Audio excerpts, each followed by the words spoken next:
Okay, going live again. We're going to talk about JWs and their families. What is the difference between an average JW and a person who was raised outside? How did being a JW impacted you when it comes to family life? How did you choose your partner and how it was afterwards?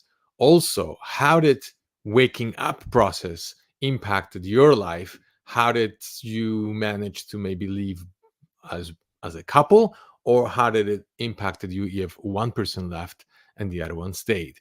Stay with me. I want to really invite you guys to join me, and I hope that we will have a great discussion.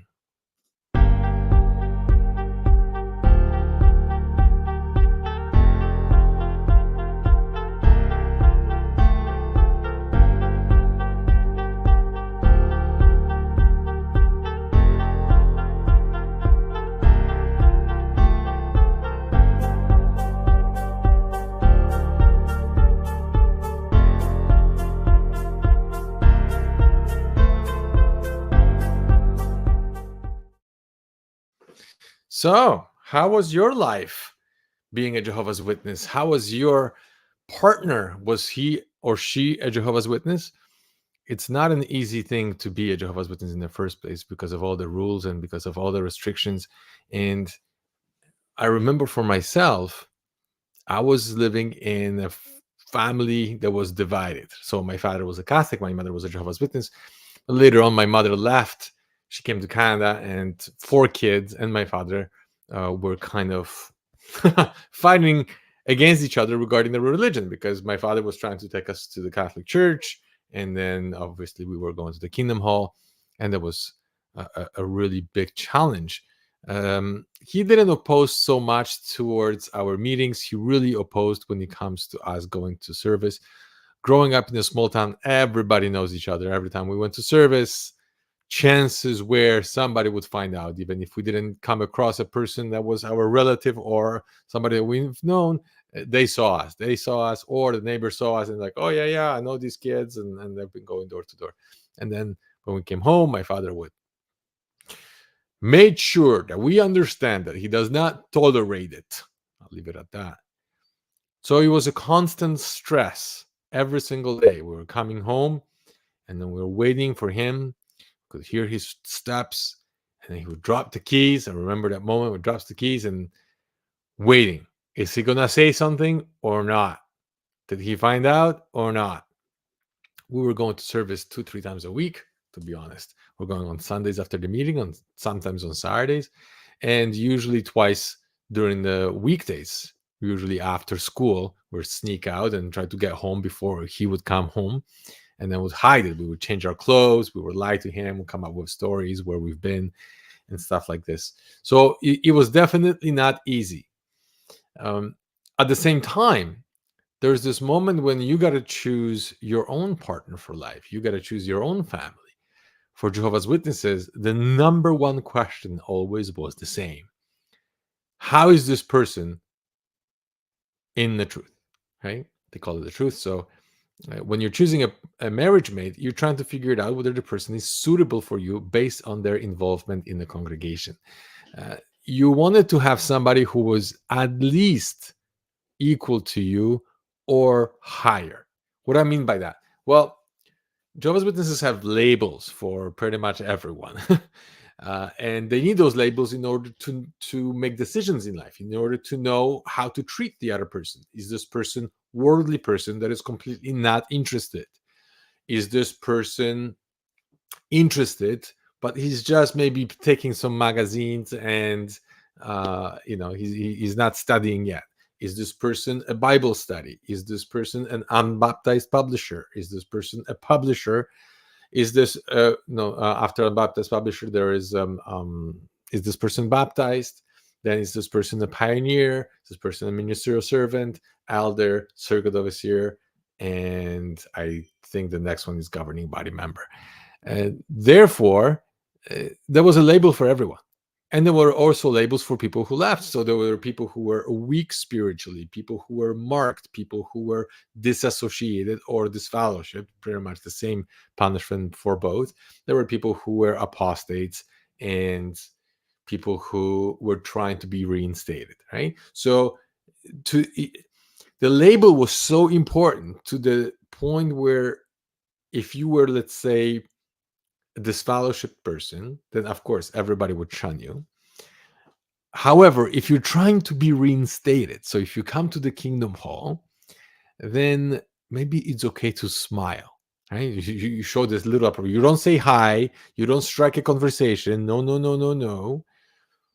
But if we smile, if we show that we can't wait for the person to be reinstated so they can be one of us. We see the effort they're putting, to return. So we can smile. But if somebody is obviously not reinstated and the person is disfellowship, we wouldn't smile at them. We would just pretend they don't exist. It's weird how people's minds are so controlled they cannot make their own decision who should be their friend, who should they talk to. Somebody else has to tell them this person you are allowed to speak to, this person you're not allowed to speak to, and this person is a good association, that person is bad association. It's all based on the person's status in the congregation. It has nothing to do with the person's integrity, the person's behavior, attitude. None of that matters. What matters is what status. To the point where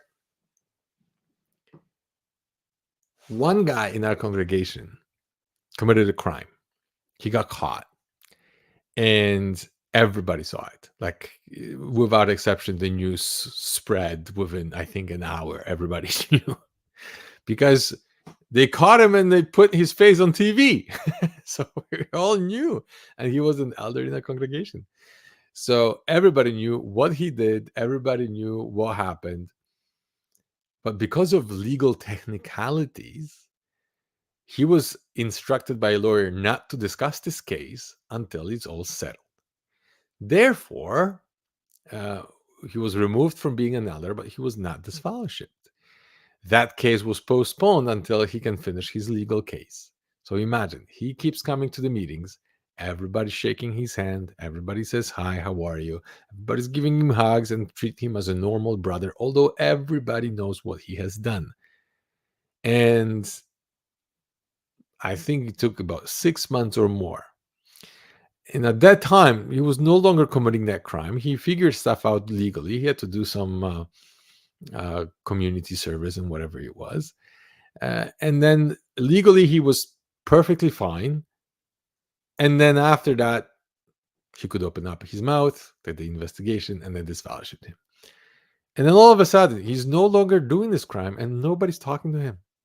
Nobody would say hi. Nobody would shake his hand. We're like, well, we knew he was coming, right? And it's interesting how people cannot make their own decisions. The congregation makes the decisions for us. And the fear is there. Where I walked into a Kingdom Hall and I saw a guy who was disfellowshipped, and he says hi to me. And I'm like, he's been coming to the Kingdom Hall for months now. He never said hi to anybody. And all of a sudden now, when there was an elder behind me, he says, hi, how are you? And I'm like, hi, good. And I went to the washroom pretending that I need to use it. And I'm like, why is this guy talking to me in front of an elder? This is so stressful. The meeting started and I'm like so nervous. I'm like, well, I don't know. Did I sin? Are the elders going to talk to me or not? I had no idea. And at the end of the meeting, I see people talk to this guy. And I'm like, what happened? I'm like, oh, you missed the meeting last week. He was reinstated. And I was like, oh, I did not sin. It's incredible. It's absolutely incredible to what extent you couldn't figure it out how to choose your friends, but somebody else had to tell you who you can and who you cannot talk to. It's crazy. It's crazy. But going back to choosing your spouse, who did you choose? Well, the top, what is their status in the congregation? Is the person just coming to the meetings? Is he involved? Or the worse yet, if he's studying and now we don't know if this person is studying for you because you guys are in love, and maybe they just want to join the congregation because they have alternative motives and they want you. I've seen that quite a few times where the elders will come and they will talk to the person and say, oh, you're dating technically an unbeliever, somebody who's, I know they are coming to the meetings regularly, and I know they are already unbaptized publishers, but they're not baptized. And you don't know if they're going to be getting baptized because of you. It is not recommended for you guys to be dating. And I've seen that so many times, including my own family, but I'm not going to go into details of my own family. But I've seen it times and times again when the elders would come and they would put so much pressure, or they would say, we're going to remove your privileges unless you stop this relationship. And people do. People break up with their partner, and sometimes they regret the decision for the rest of their lives. And it happened more than once. I've seen people who didn't do it. They're like, no, I'm gonna keep going out with that person, and the fact that you're taking away my privileges, I'm willing to do this. But I love that person. The person loves me, and we're gonna continue. The amount of backlash that they're getting because they did not follow the instructions from the elders, they cannot get privileges for a very, very long time, and they're being usually condemned or marked, right? Very often that happens. What does it mean to be marked? Being marked is the weirdest thing ever.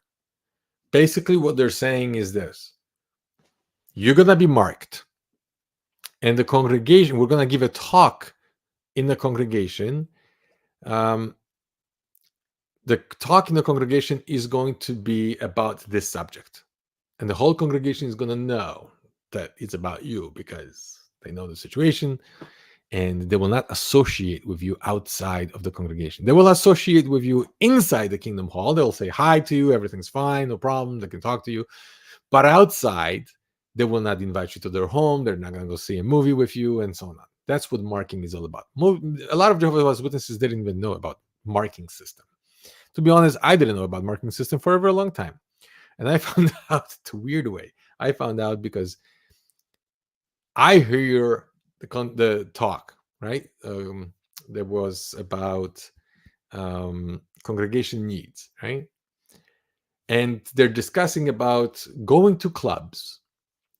And I'm like, oh, and now this topic is probably about this couple. These people are going to clubs, and this is why they're giving this talk, and this is why we're not supposed to associate with these guys.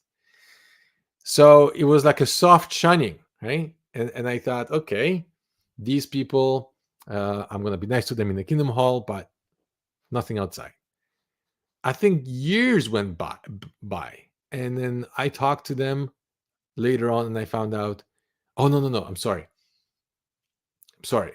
I became an elder, and I wanted to find out who was marked, right? If I was correct. And it turns out there was a totally different person. They were discussing a totally different people, not the ones that I was thinking. So I'm like, if you don't mention the name of a person that is being marked, you could automatically assume that it's somebody else, and you're going to mistreat that person based on your belief, your own feeling. You're not allowed to discuss it.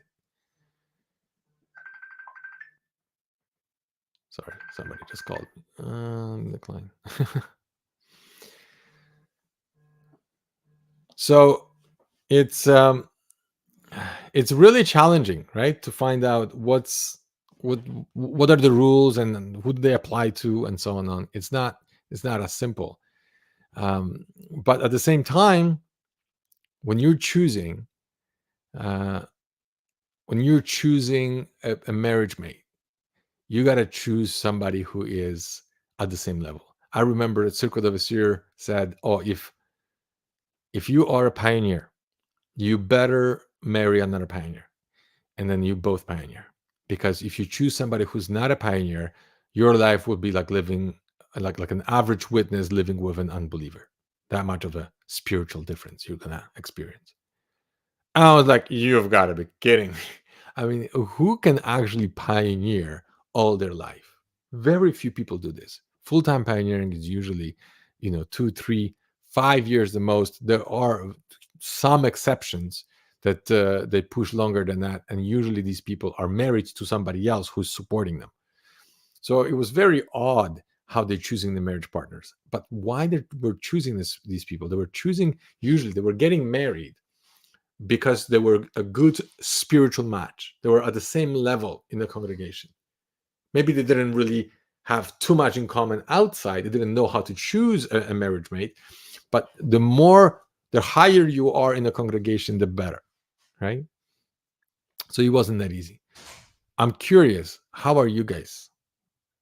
How are you guys doing the dealing with this? Was it easy for you? Was it hard for you? Who did you choose? How was it after you woke up? Put it in the comments. I'm curious. What a surprise, Jack. What did you put here? Costas. Hi, Costas. Hi, Julie. See you visit again. Institutional gossip. Yes.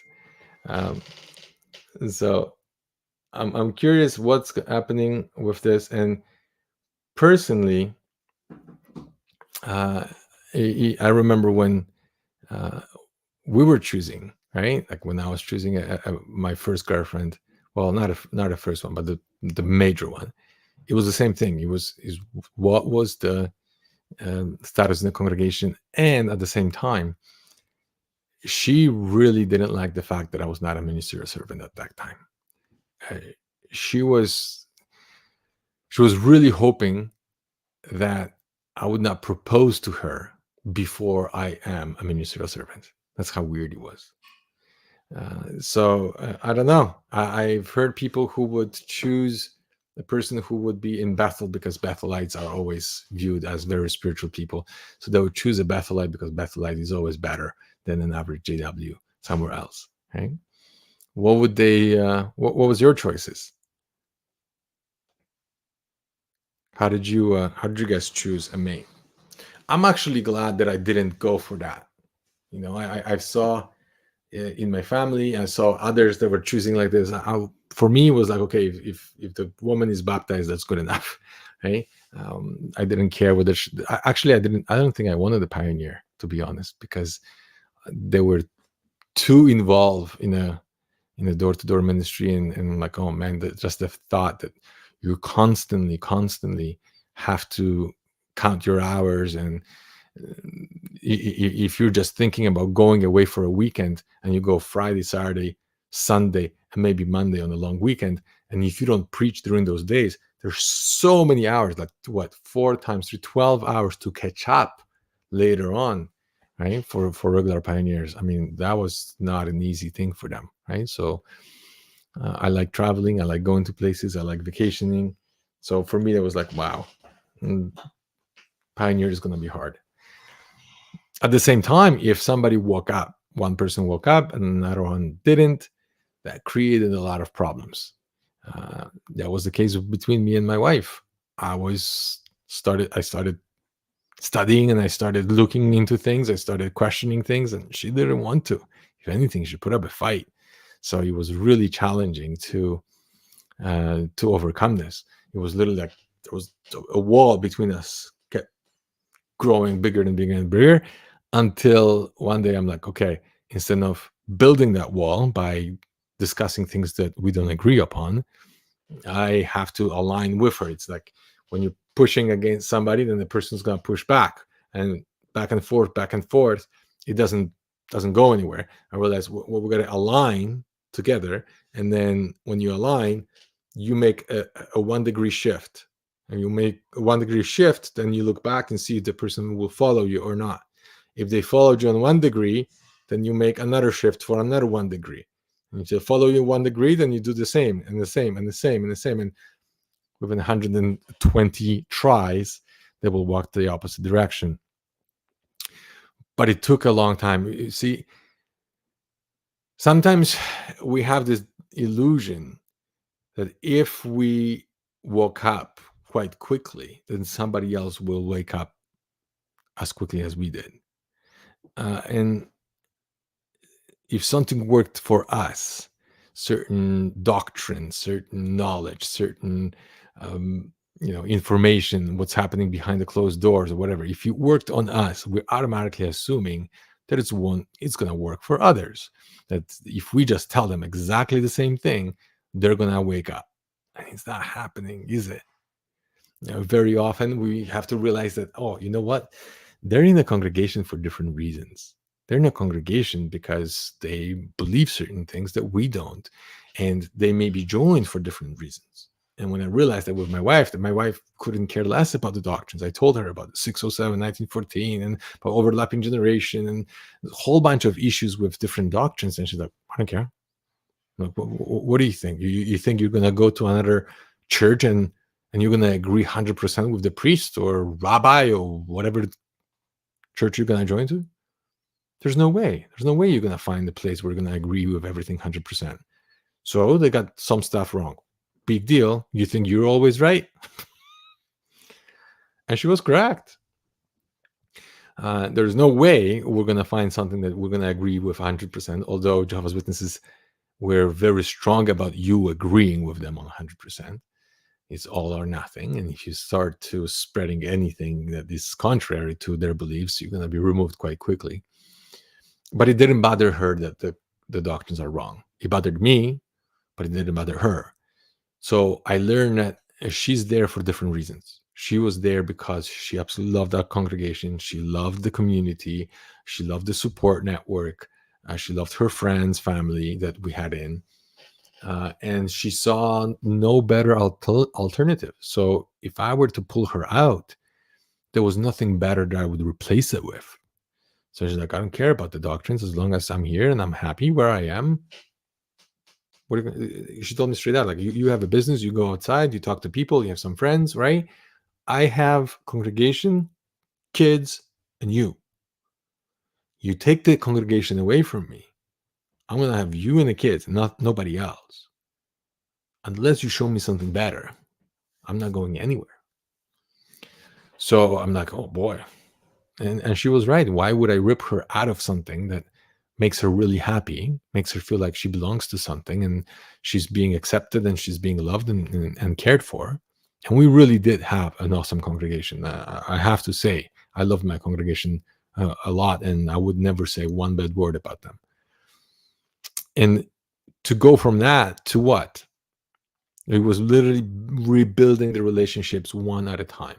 Finding a person that, can come in for a visit, somebody who's not a witness that would get along with my wife. Finding people who, we can associate with, not necessarily ex-Jehovah's Witnesses, but people who are maybe from other religions, and maybe my wife will, start friendships with people who are outside.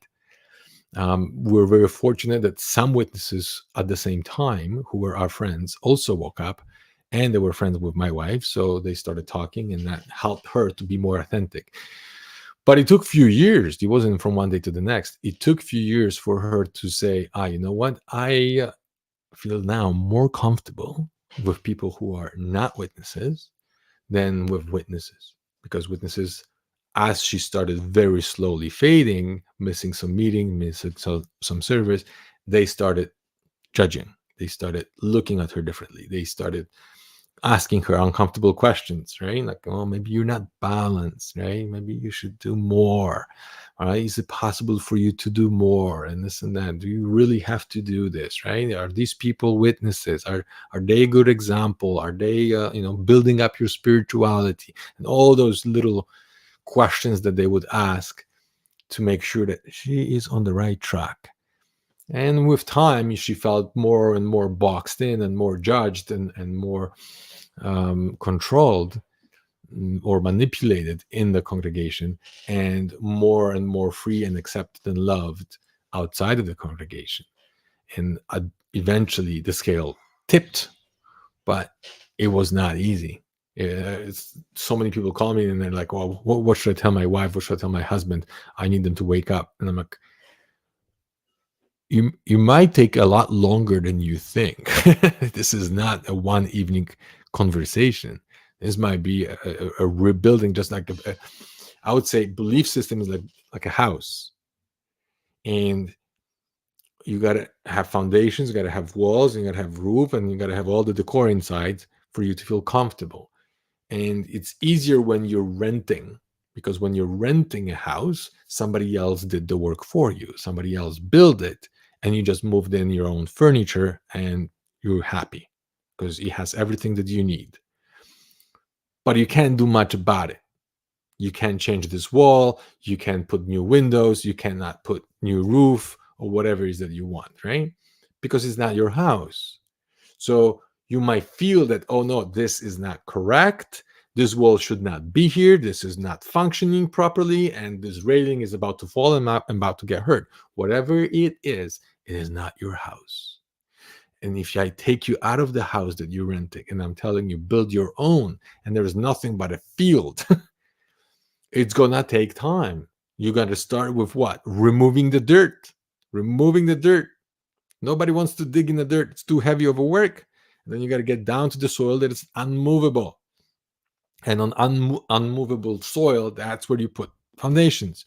And then when you start going up and up and up, and then eventually you finish the house, and it costs usually more than what you think, and it takes a lot longer than what you think, and it requires a lot more effort and energy than you think, but eventually it's yours, and you love it, and you wouldn't change it for nothing else because it was yours. And it's not going to be perfect. It's going to make mistakes, but it's yours. And the belief system is exactly the same thing. You rented the belief system from Jehovah's Witnesses. They told you, here's the structure. This is what we created. You are allowed to live in it, but you can't change it. You can change curtains on the wall, right? On a window, or a paint on the wall if we let you, right? But the whole house is ours. The whole belief system is ours. The religion is ours. And it makes me laugh sometimes when people think that they're going to tell the governing body how to run the watchtower. You can't. It's their religion, and they inherited that religion, that belief, that house from somebody else, and they're running it the way they want to. If you don't like it, build your own. You are perfectly fine to start your own religion if you want to. I know some people who did. Okay, you can join another one, right? It's like renting another set of beliefs. Totally fine with that. Or you can build your own when you say, this is what I believe, this is why I believe it. But that takes a long time. And in my opinion, you should put that effort. You definitely should. Even if you join another church, if you go another path, you should at least put quite a bit of effort to study to what extent you're going to accept their beliefs. The beauty about joining other churches versus another cult is the fact that you don't have to accept everything 100%. In a cult, you have to accept everything 100%. So like Jehovah's Witness, they cannot say, oh, I agree with everything 99%. Just 1% I disagree with. I'm gonna celebrate my birthdays, but everything else I agree with. Not a chance. They can't do this, right? One little belief, one little different, and you're gone. But if you go another church, there's many people who believe 80% what the priest is saying, 90%, 40%, 50%, whatever it is. And some stuff they disagree, and they're there because they want to worship God, they want to strengthen their faith or have a community, but they don't agree with everything 100%.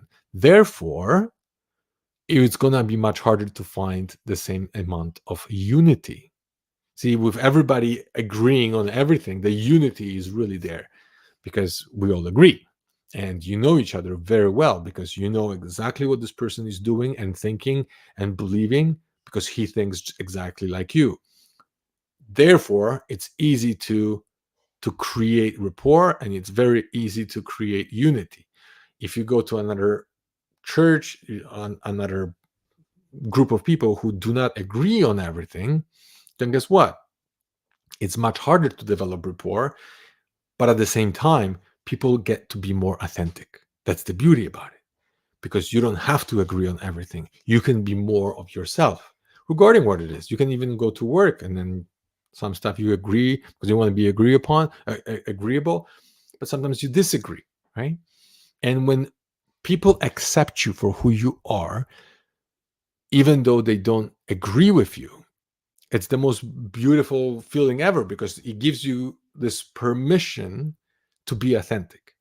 And we sometimes forget how precious that is. A lot of ex-Jehovah's Witnesses, they leave and they're arguing to death, trying to tell you, no, this is what the Bible says, and this is who is your Savior, and this is the recipe for heaven, and whatever it is, whatever they change their beliefs to, now they feel like, oh no, now I know the truth about the truth, and I found something better, and I'm going to now tell everybody that everybody's wrong. Well, that's what we did when we were Jehovah's Witnesses. We were going door to door, trying to tell people that they're all wrong and we're right. Just because you're not a JW anymore doesn't mean you're not free from that mentality. You have to allow people to think differently, even if plainly from your point of view they're wrong. As a matter of fact, they will always be wrong from your point of view if they disagree with you. Otherwise, you will conclude that you're wrong. So allow people to even be wrong. Allow people to have their own opinion. Allow people to say, you know what, based on the knowledge and experience that they had, this is the conclusion that they came up with. And if it's different than yours, that's beautiful. That means you're not in a cult. If everybody around you agrees with you 100%, that's a red flag. That's actually a place that it's actually quite dangerous. You're a lot healthier if you have people around you that disagree with you. It might not feel good at first, but it's much better. I've seen this many times when people were quite surprised that some of my friends completely disagree with me on God, on evolution, on the Bible, on the spiritual world, or whatever. We completely disagree. One person thinks this way, one person thinks the exact opposite. And sometimes we have heated discussions. And we present what convinces one person, what convinces the other person. And we have those discussions, but at the end of the discussions, we're still friends. And we don't treat each other differently just because the other person thinks differently. And I've seen that many times. They're like, oh, are you friends with this guy? It's like, yeah, but he doesn't think like you. He doesn't believe what you think. I'm like, that's the beauty about it. That's the amazing part about it, because I get to be authentic, and I get to share what I believe without the fear that this guy will shun me, without the fear this guy will reject me, without the fear that he will cut me off just because we disagree, especially on the supernatural, right? So you got to give the same right to others, including Jehovah's Witnesses. You got to allow them to believe whatever it is that they want to believe, and show them that it's possible. Show them that, you know what, they can believe whatever they want. And I think that's what's changed a huge energy between me and my wife when one was still a believer and the other one wasn't, is when I reassured her that I'm not here to attack her faith. I can share why I changed my mind. And I believe that you should share with the people in your household why you changed your beliefs. But I will never treat her differently. I would never love her less, and I would never shun her or mistreat her just because she does not believe the way I do. This is a concept that Jehovah's Witnesses have to learn, because it expands their mind. They're like, oh, we can disagree and we can still be friends. We can still be married. We can still love each other, even though we disagree. Because they're trained constantly that anyone who disagrees with you is your enemy. Because anybody who disagrees with you automatically is a threat to your faith. And whoever is a threat to your faith needs to be cut off. And this is a huge trap because it literally manipulates people's thinking. So be very careful. And if it happens in your own household and you're hoping that they will wake up, the first thing that you should do is actually give them space. Give them space to say, you get to express yourself any way you want. I will never treat you differently. It is extremely important, because if we're not willing to accept them with different beliefs, why would they accept us? Why can we ask them to accept us with different beliefs if we're not willing to give the same to them?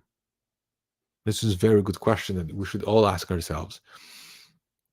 Because if we are fighting for freedom, from fear to freedom, as I say, if we're fighting for freedom, freedom of expression, freedom of beliefs, we have to give the same freedom to others.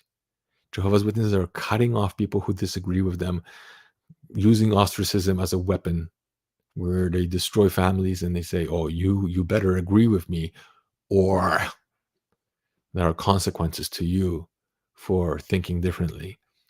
And we got to show them a better way, not only showing them how damaging that is and how hurtful that is to many, but we got to show them a better way. We got to show them that, you know what, you're free to believe whatever you want.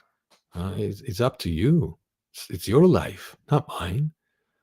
But I'm going to show you that I'm going to love you no matter what you believe in. Unless you're turning against me and you're harming me in some way, unless you're harmful towards me, there is no reason why I should shun you. And hopefully, if they don't see that you're harming them, then maybe they will accept you. I'm not saying that is average what happens. Most witnesses would be way too afraid. But sometimes it is, especially with your family members, right? Where your father or your mother might say, as long as you're not attacking my faith, we don't discuss this, then we'll keep in contact, right? Okay, nobody joined me, so I want to finish up. Thank you guys for watching. I hope I see you on the next one. Take care.